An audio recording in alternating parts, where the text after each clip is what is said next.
Hindi naman ako sabihin mo, but sinabi ko, I ordered the review of the contracts. And here comes Drilon saying that be careful. Be careful of what? Be careful of what?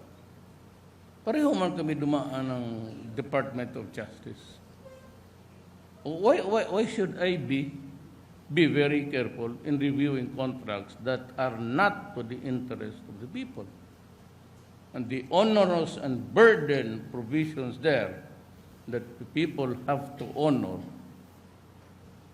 So, you think that I will allow it?